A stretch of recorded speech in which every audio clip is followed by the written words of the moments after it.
माता पिता उनके गांव में एक छोटे से होटल में काम किया करते थे। शिरीष उनका इकलौता बेटा था, जिससे बहुत ज्यादा लाड और प्यार से वो पला था। उसके माता पिता जो भी वो मांगता था उसको इनकार किए बिना सब कुछ उसके सामने हाजिर रखते थे। वो अच्छा पढ़कर अपनी जिंदगी में आगे बढ़े, इसके लिए वो लोग कोई कमी नहीं रखते थे। उसकी स्कूल की फीस बहुत ज्यादा होती थी, लेकिन फिर भी बहुत बड़े प्राइवेट स्कूल में उसे पढ़ाया करते थे। उसकी 9th क्लास की एग्जाम्स खत्म हो गई थी, फिर समर हॉलिडेज दे दिए गए थे। पिताजी, मेरे सारे फ्रेंड्स इन हॉलिडेज में टूर के लिए प्लान बना रहे हैं और मैं भी जाना चाहता हूँ। अरे ये सारे टूर वूर से हमें क्या लेना देना। तुम तो जानते हो ना बेटा कि तुम्हारे पिताजी कितनी मेहनत करते हैं तुम्हारे लिए। जितनी हैसियत उनकी है उससे ज्यादा करते हैं वो तुम्हारे लिए। अरे कमला, चुप रहो।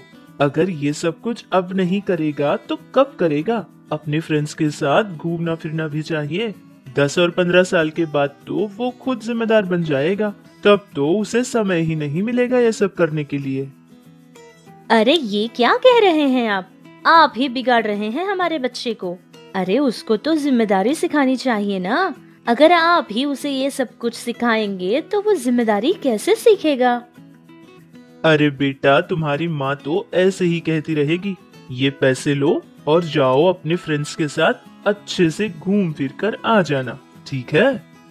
शिरीष ने उसके पिता के दिए पैसे लेकर अपने फ्रेंड्स के साथ टूर के लिए चला जाता है। फिर दूसरे दिन शिरीष के माता पिता दोनों ही होटल के लिए चले जाते हैं। तभी एक बड़ी सी लॉरी आकर उनके होटल को टक्कर दे देती है, जिसके कारण वहीं के वहीं शिरीष के माता पिता दोनों ही मर जाते हैं। लेकिन अच्छी बात ये थी कि उस समय में होटल में कस्टमर कोई भी नहीं था।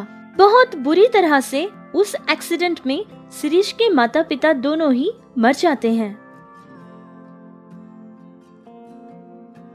अरे ये कैसा अनर्थ हो गया? उनका बेटा भी तो गांव में नहीं है। हाँ, शिरीष तो उसके फ्रेंड्स के साथ किसी टूर के लिए गया हुआ है। आने के लिए शायद 10 दिन लग जाएंगे उसको। फिर तो मुझे लगता है कि उनके रिश्तेदारों को हमें खबर कर देनी चाहिए। यही पड़ोस के ही गांव में कमला का एक भाई भी रहता है, उसको खबर कर देते हैं। गांव के लोग उनके रिश्तेदारों को खबर पहुंचाते हैं, लेकिन कोई रिश्तेदार भी वहां आने के लिए तैयार नहीं था, जिसके कारण गांव के कुछ लोगों ने ये फैसला लिया था कि विधि विधानों के साथ जो कार्यक्रम करना है वो वही लोग कर देंगे। जिस जगह पर एक्सीडेंट हुआ था पुलिस वहां पहुंचती है और वहां जितने भी छोटे बड़े दुकान थे उन सभी को बंद करवा देते हैं। ये सारी बातें शिरीष को बिल्कुल नहीं पता थी। ठीक 10 दिन बाद शिरीष अपने गांव में वापस लौटता है। अरे ये क्या? ये होटल टूट कैसे गया? माँ, पिताजी! ऐसे ही चिल्लाता हुआ वो अपने घर की तरफ भागने लगता है। फिर घर जाकर भी अपने माता पिता के लिए ढूंढता है। माँ, पिताजी! अरे कहाँ हो आप लोग? हमारे होटल को क्या हो गया है? शिरीष की बातें सुनकर पड़ोस में रहने वाली एक औरत आकर रोती हुई शिरीष को सारी बात बताती है कि कैसे उन दोनों का एक्सीडेंट हो जाता है और उसके माता पिता की मौत कैसे हुई थी। ये बात सुनते ही शिरीष की तो धड़कनें रुक गई थी और वो बहुत ज्यादा रोने लगा था। शिरीष की माँ कमला ने उसके पिता से प्यार करके शादी की थी। शिरीष का पिता भी एक अनाथ था, जिसके कारण उनकी शादी के लिए कमला के घर वालों ने इनकार किया था, लेकिन कमला ने बिल्कुल नहीं सुनी थी। शिरीष के पिता से शादी कर ली थी। शादी होने के कुछ ही दिन बाद कमला के पिता यानी शिरीष के नाना की मौत हो जाती है। कमला का एक और भाई भी था, लेकिन उसके मौत के बाद ये खबर उसे मिली थी, फिर भी उसका भाई उसको देखने के लिए भी नहीं आया था। इसी तरह बेचारा शिरीष भी अनाथ हो गया था, अकेला अपनी जिंदगी गुजार रहा था। ऐसे ही 1 महीना गुजर चुका था। घर का किराया नहीं बन पाया था, जिसके कारण वो घर भी छोड़ देता है और पढ़ने के लिए उसके पास पैसा भी नहीं था, जिसके कारण वो अपना पढ़ना भी छोड़ देता है। गांव के लोगों को शिरीष के ऊपर तरस तो आता था, लेकिन कोई भी उसकी सहायता करने के लिए आगे नहीं बढ़ा था। शिरीष को कुछ समझ नहीं आ रहा था कि वो अब क्या करे या फिर कहाँ जाए। फिर वो अपने मामा का घर ढूंढता हुआ उसके मामा के घर पहुंच जाता है। कौन हो तुम? जिस दिन तुम्हारी माँ ने हमारी दहलीज पार की थी उसी दिन हमारे लिए वो मर चुकी थी। तुम्हारा और मेरा कोई संबंध नहीं है। तुम भी तुम्हारे बाप की तरह ही हो। जाओ यहाँ से और इस तरफ दोबारा कभी मत आना। शिरीष के सगे मामा ने भी उसे अपने घर से भगा दिया था, जिससे शिरीष का दिल टूट गया था, जिससे उसे अपनों पर से भी विश्वास उड़ गया था। चुपचाप वहाँ से चला जाता है। उसने सोच लिया था कि जिस गांव में उसके माता पिता ही नहीं है, उस गांव में वो नहीं रहेगा। जितना पैसा उसके जेब में था, उन पैसों से वो एक बस के टिकट खरीदता है और एक शहर के लिए निकल जाता है। शिरीष को लगा था कि अब उसकी जिंदगी में सारी परेशानियां ही होगी। वो ये भी जानता था कि वो शहर जाने के बाद वहाँ उसका स्वागत करने कोई नहीं आने वाला है, या फिर अपने गांव वापस लौट जाए तो उसको अपने घर में कोई नहीं रखने वाला है। वो इसी तरह सोचता हुआ शहर पहुँच जाता है। शहर पहुँचने के बाद जितनी भी होटल्स उसे नजर आई थी, उन सारे होटल्स के पास जाकर अपने लिए कोई काम मांगता है, लेकिन सारे होटल्स में यही कह रहे थे कि इस उम्र में उसे कोई काम नहीं देगा। आखिर उसने देखा कि एक सड़क के किनारे पर एक छोटी सी बंडी रखे हुए एक बूढ़ा आदमी खड़ा कुछ बेच रहा था। वो उसके पास चला जाता है। चाचा जी, क्या आप मुझे कोई काम दे सकते हैं? अरे बेटा, कौन हो तुम? देखने पर तो स्कूल पढ़ रहे बच्चे की तरह लग रहे हो। तुम क्या काम करोगे बेटा? वैसे भी किसी को काम पे रखूं इतनी हैसियत मेरी कहाँ है बेटा। जो 4 पैसे मैं कमाता हूँ उसमें मेरा गुजारा ही मुश्किल हो जाता है। अच्छा चाचा जी, क्या आपका इस दुनिया में कोई नहीं? अरे क्यों नहीं है बेटा, 4 बेटियां और 2 बेटे हैं मेरे, लेकिन किसी पे बोझ बनना मुझे पसंद नहीं है, इसीलिए मेरा जीवन मैं खुद गुजारता हूँ। अरे चाचा जी, मैं समझ गया।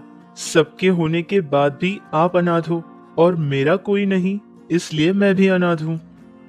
इस तरह शिरीष ने उस बूढ़े चाचा को अपने बारे में सब कुछ बता दिया था। उसके बाद उस चाचा ने एक प्लेट में शिरीष को इडली डालकर देते हैं। चाचा जी, आपका इस दुनिया में कोई नहीं और मेरा भी इस दुनिया में कोई नहीं है।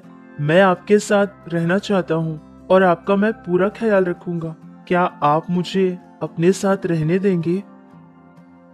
इतनी छोटी उम्र में अपने माता पिता को खो दिया तुमने और अकेले अनाथ हो गए, और मेरा सब कुछ होने के बाद भी मैं अकेला हूँ। अगर तुम्हें यही पसंद है कि मेरे साथ रहना है तो तुम रह सकते हो बेटा, लेकिन हाँ, मेरे अंदर अब इतनी ताकत नहीं है कि मैं तुम्हारा ध्यान रख सकूं। उस बूढ़े चाचा ने ये सोचा था कि अगर शिरीष को उनके पास रहने से अगर वो भी मना कर देंगे तो शिरीष पता नहीं किस रास्ते में चला जाएगा और कौन सा गलत रास्ता अपना लेगा। इस डर से वो बूढ़े चाचा मान लेते हैं और शिरीष उनके पास रह जाता है। वो चाचा एक छोटी सी झोपड़ी में रहा करते थे। हर दिन सुबह शाम इसी तरह इडली बेचकर अपना जीवन का गुजारा किया करते थे।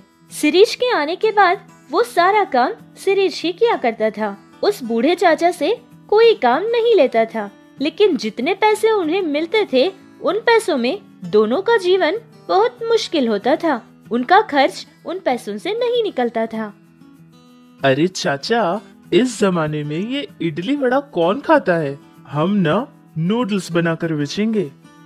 अच्छा, वो वही ना जो लंबे लंबे सांप की तरह लगते हैं। अरे बेटा, वो मुझे बनाना कहाँ आता है।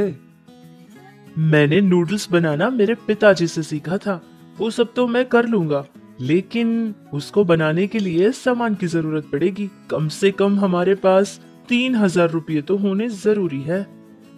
इतना पैसा? उतना तो मेरे पास नहीं है। हाँ हाँ बेटा, 1 मिनट रुक जाओ। ये कहते हुए वो बूढ़े चाचा अपनी पोटली को खोलते हैं और उसमें से एक डिब्बा निकालते हैं, जिसमें से बहुत ही पुरानी 100 रुपयों के नोट 10 नोट निकालते हैं। क्या नहीं चलते? मैंने 4 साल से ये पैसे बचत किए थे बेटा। अरे चाचा, ये 100 के नोट तो आजकल कहाँ चलते हैं? ये कहते हुए बहुत ही निराश होकर अपने हाथ में जो डिब्बा था उसको फेंक देते हैं। तभी कुछ अलग सी आवाज आई थी। देखा कि उसमें तो एक अंगूठी थी। अरे चाचा, ये तो अंगूठी है। अरे हाँ हाँ, इधर लाओ, मैं भी देखता हूँ। ये कहते हुए वो चाचा उस अंगूठी को अपने हाथ में पकड़कर उसको छूते हैं और कहते हैं कि ये अंगूठी तो मुझे मेरी शादी में मिली थी, शायद अब इसका दाम उतना ज्यादा नहीं होगा। फिर शिरीष ने उस अंगूठी को अपने हाथ में लिया था। चाचा, ये अंगूठी तो बहुत भारी लग रही है। इसके तो हमें कम से कम 2000 रुपये तो मिल ही जाएंगे। फिर उस अंगूठी को लेकर वो दोनों अच्छे से तैयार होकर एक सोने की दुकान को चले जाते हैं और फिर उस अंगूठी को बेच देते हैं। जितना उन लोगों ने सोचा था उससे कुछ ज्यादा ही पैसा उन्हें मिला था। जिन पैसों से जो जो चीजें नूडल्स बनाने के लिए चाहिए थी, जैसे कि एक बड़ी सी कढ़ाई और उसके लिए जो जरूरी सामान होता था, वो सारा सामान खरीद कर लाते हैं। शिरीष और वो बूढ़े चाचा दोनों मिलकर नूडल्स बनाना शुरू करते हैं। पहले तो बहुत कम लोग ही उनके पास खरीदा करते थे, लेकिन जैसे ही वक्त बदलता गया, धीरे धीरे सारे लोग उनके पास ही आकर नूडल्स खरीदा करते थे, जिससे उनको बहुत अच्छा लाभ मिल जाता था। उनका जीवन भी बहुत आराम से गुजर जाया करता था। कुछ दिन ऐसे ही गुजरने के बाद वो बूढ़े चाचा शिरीष को कहते हैं कि अब वो 10वीं क्लास भी ज्वाइन करे। ये कहकर वो एक सरकारी स्कूल में उसका दाखिला भी करवा देते हैं। एक तरफ नूडल्स की बंडी और दूसरी तरफ स्कूल, इस तरह वो बहुत अच्छे से पढ़ाई किया करता था। फिर वो एक दिन 10वीं क्लास में फर्स्ट क्लास से पास भी हो गया था। कुछ दिन ऐसे ही गुजर गए थे। फिर अचानक उस बूढ़े चाचा की हालत बिगड़ती गई। उनकी तबीयत बहुत खराब रहती थी। शिरीष उनको कोई काम करने नहीं देता था, उनका बहुत अच्छे से ध्यान रखा करता था। बेटा शिरीष, इस उम्र में मैं तुम पर बोझ बन गया हूँ ना। पता नहीं कब तक जिंदा रहूंगा। भगवान अगर जल्दी मुझे अपने पास ले ले तो अच्छा होगा। अरे चाचा, ये आप क्या कह रहे हैं? आप चाहते हैं कि मैं फिर से अनाथ हो जाऊं? चाचा, आपकी वजह से मुझे कोई परेशानी नहीं है, बल्कि अगर उस दिन आपने मेरा साथ नहीं दिया होता तो पता नहीं मेरा क्या होता। वैसे भी अब तो आप बस 80 साल के हो। 10 और 15 साल तो मेरे साथ आराम से गुजार देंगे आप। और हाँ चाचा, मैं आपका पूरा ख्याल रखूंगा, आपको कभी अकेला नहीं छोड़ूंगा। मैंने तुम्हें अपना सर छुपाने के लिए थोड़ी सी जगह क्या दे दी? मुझसे तुम इतना प्यार करते हो बेटा। और जिन औलाद को मैंने जन्म दिया था, वो लोग तो कम से कम मुझसे बात भी नहीं करते। उन लोगों ने मेरा साथ कभी नहीं दिया था और उस समय में भी मैं जीना चाहता था। और अब तो मेरे साथ तुम हो ना बेटा, अब तो मैं 100 साल जी लूंगा। शिरीष बहुत ज्यादा मेहनत करके काम किया करता था। नूडल्स बेचकर जो पैसे कमाता था, उन पैसों को वो बचत भी किया करता था। जो पैसे उसने बचत किए थे, उन पैसों से एक छोटी सी होटल किराए पर ले लेता है और 2 आदमियों को भी काम पर रख लेता है और काउंटर पे तो वो अपने चचा जी को बैठा देता है। इस तरह उनकी जिंदगी बहुत खुशी खुशी गुजरने लगी। सच है ना कि किसी का कोई नहीं होता और वो अनाथ हो जाता है, लेकिन किसी का सब कुछ होता है लेकिन फिर भी वो अनाथ हो जाते हैं। ऐसे अगर रिश्तेदार ही एक दूसरे से मुंह मोड़ लेंगे तो वो भगवान ही उनकी मदद करने कोई न कोई रिश्तेदार की तरह हाजिर जरूर हो जाते हैं। जैसे शिरीष की जिंदगी में चाचा जी और चाचा की जिंदगी में शिरीष आ गया था। ऐसा बड़ा दिल और इतनी बड़ी सोच रखने वाले सारे अच्छे लोगों को हम तहे दिल से शुक्रिया कहते हैं।